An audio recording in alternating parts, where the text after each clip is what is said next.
To talk about the fact that the federal court just smacked Trump and the USPS once again for trying to pull a fast one and force the states that do mail in balloting to give up their mail in voter rolls. So, uh, well, Sherilyn, thank you. That's very kind. Jen, hi. Mount Clemens, Michigan. Hi, Rose Lady. Oh, near the fires of BC. Key, I'm so sorry. Hi, Robin. Hot and humid and rainy in New Jersey. It's also that here in Colorado, which is unusual. Hi, Debbie. So we're going to give people just a few more minutes to get in and get situated to grab their beverage of choice. I think this is going to be a quick one because it's late for a lot of us. Hi, Eva in New York City. But this is a really big deal. Delaware. Hi, Sherilyn in Delaware. Let me see. Yeah.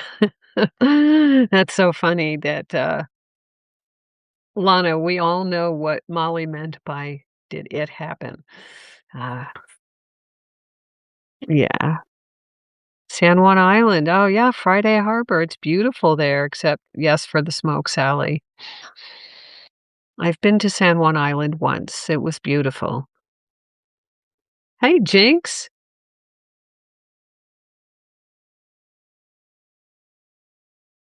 Called all the judges on my ballot in Florida. I asked them one time. Jen. Wow. Okay. So for people who didn't see what Jen Champion just said, she said, "Today I called all of the judges on my ballot in Florida. I asked them one defining question: who won the 2020 election?" Many answered the phone personally, and it was fun too.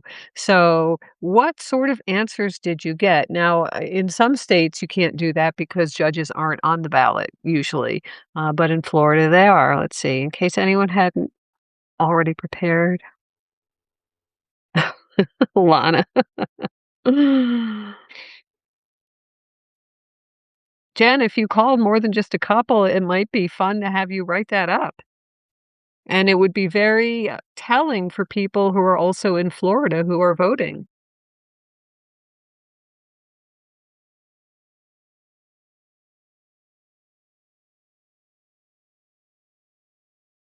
Okay, who here is a notes from the front member? And I'm asking only so I know whether or not you already have the court order that we're discussing. So, show of hands.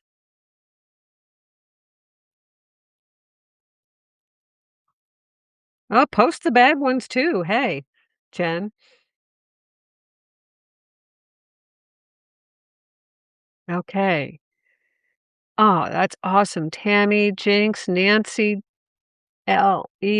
Carrie, Robin. Wow, look at all you guys. Oh, thank you. Thank you from the bottom of my heart for supporting me that way and also for wanting the documents. I mean, that's really much of the point, right? So I really, really hope that you will read this particular document. And as I say in the article or the post, whatever you want to call it, depending on where you see it, uh, I hope you will start saving some of these documents because we really are in the middle of history in the making. I mean, so many of what the courts have done and had to do since January of last year is so unprecedented. And these courts, they are the heroes of this story. They really, really are. And of course, when with the midterms, if we turn it around, we, the people, are also definitely going to be the heroes. But right now, the courts, wow, they are today as I was writing this up for you, I got this image in my head of it's literally 2 titans duking it out, and on one side, we have, Trump as sort of a Godzilla-like figure, right? He's huge and powerful and rah!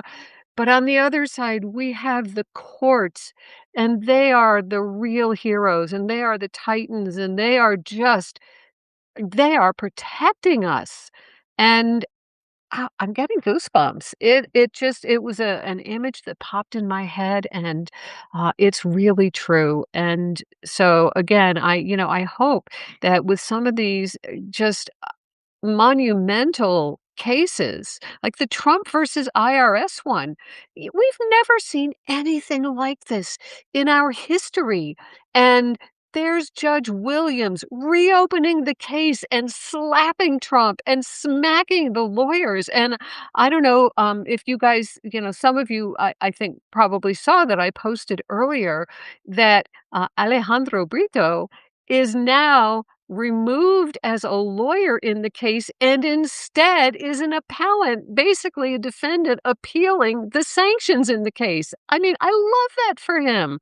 So, Jinx, I'm very glad that you're archiving all those documents and do keep them on your phone as well. So, love conquers hate. It really is. The justice system is just, I mean, it's working overtime and it is really just this is why our founders created a three branch system. It was specifically so even if two of the branches buddied up, there would still be the third branch. The odds of having a third branch, of having all three branches always, in lockstep is really slim. Those guys, they were really smart. Awesome. Christine, I'm so glad you're archiving these. It's just, you know okay, well, let's get going, shall we? So just a couple of hours ago, Judge Indira Talwani, and you may recognize her name. We love her. She is in the district court, and she, as well as many other courts at this point, have been involved with this executive order that Trump put out. I will remind you that basically, he has tried to stop or at least really, um, what's the word I want? Impede mail in ballots. And he's tried every which way. And so one of the ways he tried was issuing this executive order. And part of that executive order, the one that's referred to as Section 3, said, directed the post office to develop a system that would require states to upload their mail in ballot voter rolls, or the post office would not deliver them. They wouldn't deliver the ballots to them, or, they wouldn't deliver the ballots once the ballots were, put in the mail. So that was part of this executive order, and then the post office dutifully promulgated a proposed order that included this. It also said, it dictated what size the ballot envelopes had to be and what they had to look like, and, that's fine as long as there's enough time to do that. But then the big deal was that this rule created a portal through which the states were required, if this rule went through, the states were required to upload their voter rolls, their mail-in ballot voter rolls. So in other words, the post office would have a list. Now, I'm in Colorado, for example, and Colorado is entirely mail-in at this point.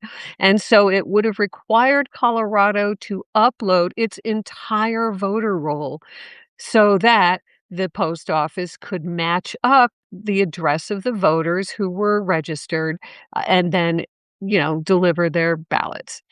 So that's what the post office was supposed to do according to Executive Order Section the Executive Order Section 3 of that order. And as part of rulemaking for a federal agency for certain rules, you have to first publish the proposed rule in something called the Federal Register. And then a certain period of time has to be allowed for public comment. Who here knows about that? A lot of you, um, Robin, I'm so excited that you finally get to receive it too. Uh, Has anyone here actually, encountered the public comment period on the Federal Register and submitted a public comment? Nancy has? Okay. It's not something a whole lot of people know about, but oh, Jen, you've posted many comments. Okay, so people are familiar with it. Nancy, Deborah, Todd. Okay, so you guys know generally what I'm talking about then, right? It's just this place where they put the proposed rules and the public gets a chance to give their input. I was primarily involved in it way back when we were trying to, put in the spam laws, basically, our federal spam law. That's the federal law that I wrote part of. And there was a big rulemaking piece where, because the marketing lobbyists were very, very opposed to anything that restricted their ability to spam whoever the hell they wanted.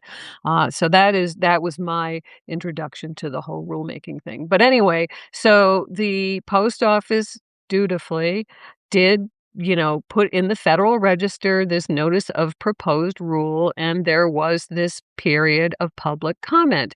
So in the meantime, challenges to the rule had already started coming through the courts, and you will remember my reporting on some of them. And what you will remember, I think, most recently is that a court of appeals denied an injunction. So the lower court put in place an injunction against this, a few weeks ago, and then Trump appealed, and this was in the NAACP case. And the Court of Appeals basically stayed that injunction. In other words, said, no, you can't really block the post office from doing this yet, because it wasn't what is known as ripe. In other words, the challenge to the rule was not yet timely, because the rule hadn't actually happened. So, the rulemaking period was still open. And so ripeness, the legal doctrine of ripeness goes to, sort of in a very basic way, is what's being challenged really happening, or is it at this point just speculative, right? In this case, the rule the period for public comment hadn't even closed. There was no guarantee the rule was even going to go into effect. It was basically speculative. So therefore, the injury and damages that the plaintiffs were claiming were also speculative. So the appeals court stayed that injunction, meaning, hey, you can go forward with this, with what you're going to do with the rule, because the case wasn't ripe yet for the federal court, the lower court, the district court to, take it up. And so what I said when I talked to you guys about that was, fear not, because of course the right was saying, oh, this is a victory. Yes, the courts are letting the post office put this rule in place. And of course, that wasn't the case at all. As I explained, it was simply a procedural and administrative issue that the rule wasn't yet ripe. So the period for public comment ended at the end of July. And I thought at that point, okay, now this is going, there's going to be a case that will go forward because it will be more ripe. Judge Talwani apparently saw that as well. But in addition, what I had overlooked, in fact, was that in the executive order, that section 3 that said to implement the rule said the rule needs to be finalized by 120 days from the date of the executive order, and that 120 days told on also July 29th, the end of July. Well, guess what? No rule. What? There's supposed to be a rule, finalized by July 29th, and yet the post office has not come up with a rule. Now, I think that was intentional. I think they were trying to keep the issue from becoming ripe, right? By not having a rule, especially because the appeals court had already said, well, there isn't actually a rule, so it's not ripe. By not, so I believe that the odds are at least 50, 50, probably more, that the lack of a finalized rule was intentional because they were planning to try to stretch it out as long as they could up before the midterms so that by the time a challenge happened, it would be too late.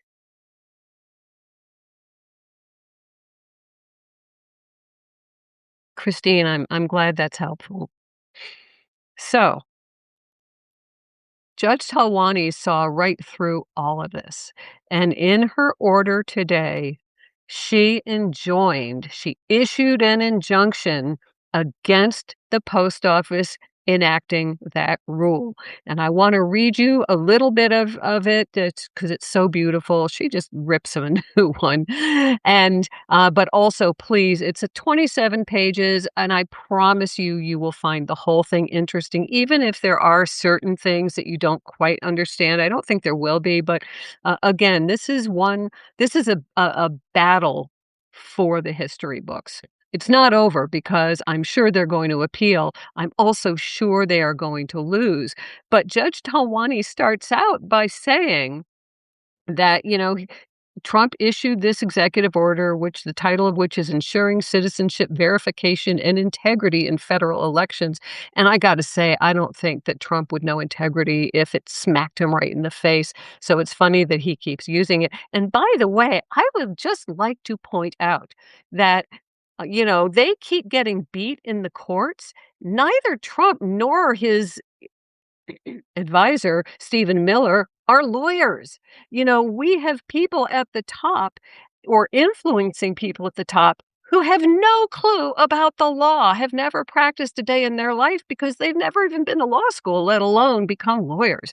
So I just wanted to point that out because I was thinking about that. But anyway, so this executive order, she says, much litigation has ensued in response to this unprecedented directive, the executive order. Throughout the multiple actions before district courts, courts of appeal, and the Supreme Court of the United States, the federal government has declined to defend the constitutionality of the directives.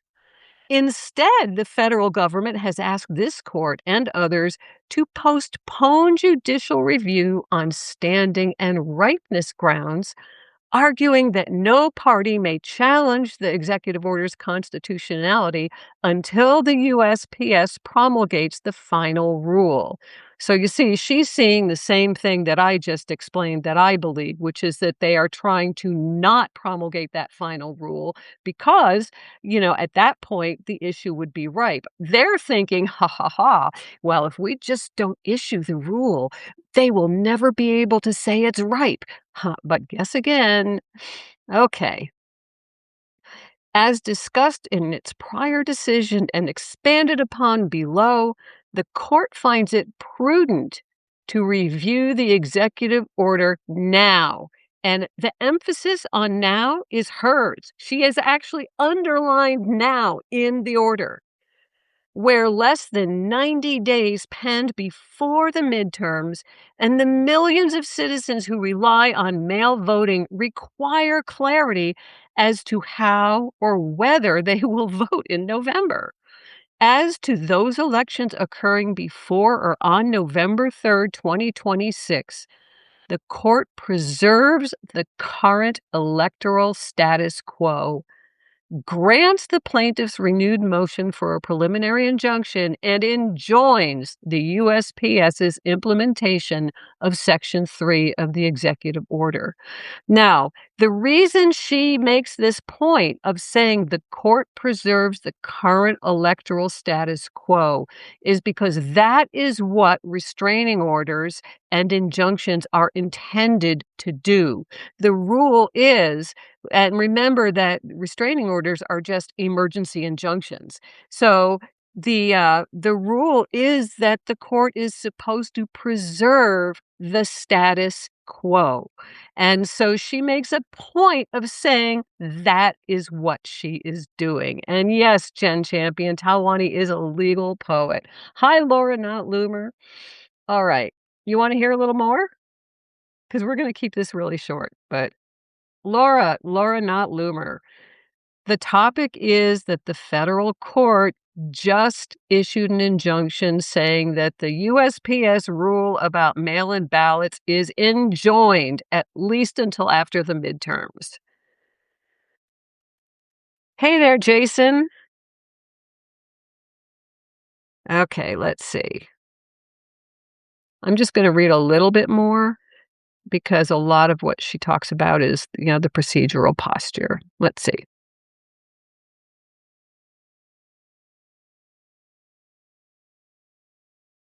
By the way, the plaintiffs in this case are the League of Women Voters and a whole lot of their chapters, along with some uh, other plaintiffs. All right, I'm gonna go way down to the bottom. Okay. I'm just gonna read this part to you. This is the actual order, and your eyes might start glazing over, but there's a reason I'm reading this to you because I want you to know who all the defendants were because it is a lot. All right. The court grants plaintiff organizations renewed motion for a preliminary injunction. The defendants, the United States Postal Service, the Board of Governors of the USPS, Amber McReynolds, who is the chair of the Board of Governors of the USPS, Derek Kahn, who is the vice chair of the Board of Governors of the USPS, Ronald Stroman as a member of the Board of Governors, and then there's a whole bunch of the boards of governors named. I'm not going to, you guys can read that.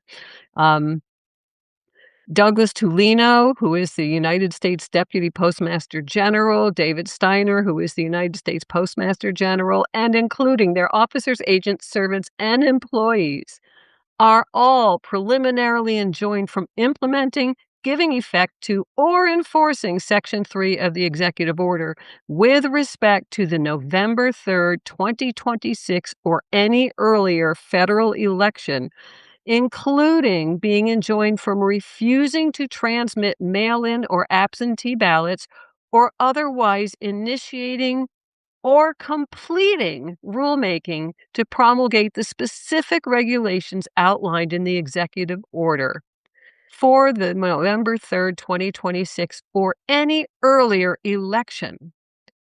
And then to throw them a bone, this injunction does not bar the federal government from providing non-binding USPS guidance on ballot mail envelopes. Oh, gotta love Judge Talwani. All right. What does enjoined mean? Claire, that means are you familiar with the term injunction? An injunction is the noun, to enjoin is the verb. It means that they have to do whatever is in the injunction. So, I hope you know what injunction means, but let me know if you don't. Oh, there we go. Blocked from being implemented for now. That is correct. In this context, there can also be an injunction that tells someone that you have to do something instead of blocking them. But yes, um, yes, Tammy, the injunction being narrow. Yeah, I'm sure they're going to appeal it and they're going to get nowhere. And, they're actually kind of stupid to appeal it. If they appeal it up to the Supremes, they are really stupid to do that because they're going to lose. And then, but again, as I said earlier, neither Trump nor Miller are attorneys. Maybe they ought to get some smart attorney. Oh, wait, no, they let go of all of those attorneys. Um, all right. I've been to a protest with LWV. They took us on a bus to the Capitol. League of Women Voters. They fed you. Well, that's nice.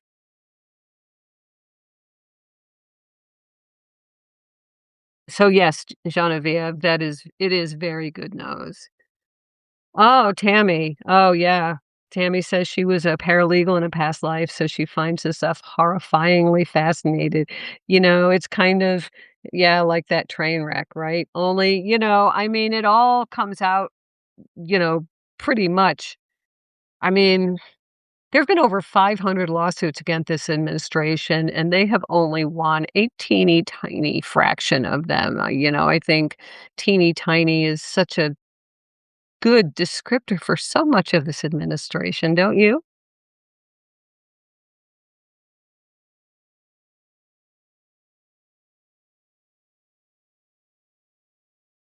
Jason, yeah, I was the first anti-spam attorney in the US. Not anything that I did, I just happened to be in the right place at the right time, but yeah.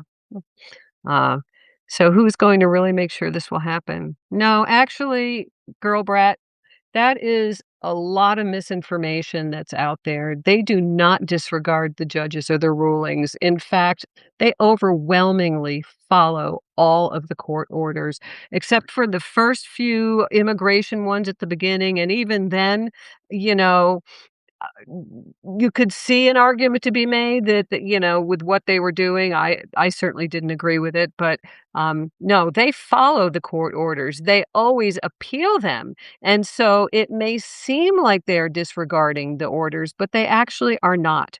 They follow the rules more for the most part. Um, okay. Any questions about this before I let you all go? Because I know it's late, and it's late for me too. Did he stop on the ballroom? Well, Laura, that's not a question about this. Um, Here's what I know about that.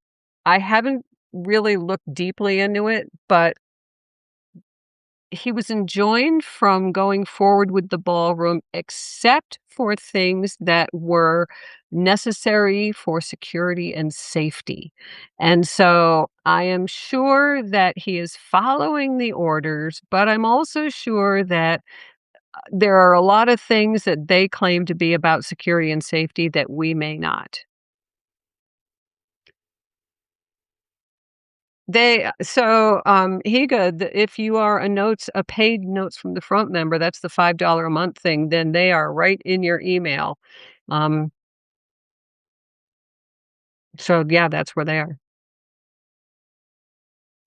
3 different that's supposed to I do not trust the post office, even if even with this, I trust the post office to not violate the order, but I don't trust the post office generally. I'm not even talking about mail-in ballots now. I know someone who mailed something from like 10 miles away and they didn't get the other person didn't get it for a week. That is why I am constantly telling people, do not put your ballots in the mail. Put them in a drop box. And if you can start a ballot train to take other people to the drop boxes so that they can be sure their ballots are getting to where they should go rather than putting them in the mail, please do that. Okay.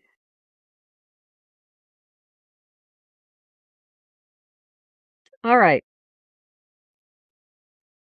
All right, guys, I am going to let you go because it's getting late. I need to work out, but thank you so much for joining me. Again, Notes from the Front members, the order is already in your inboxes, and thank you so much to all of you who are Notes from the Front members. You're $5 a month. It may seem like a small amount to you. I hope maybe it's not, maybe it's a larger amount to you, but I'm just saying it may seem like the price of a cup of coffee, but it truly is not only what keeps me in coffee, but it's what allows me to purchase transcripts and to do this for you. So thank you, thank you, thank you. Okay. Bye everybody.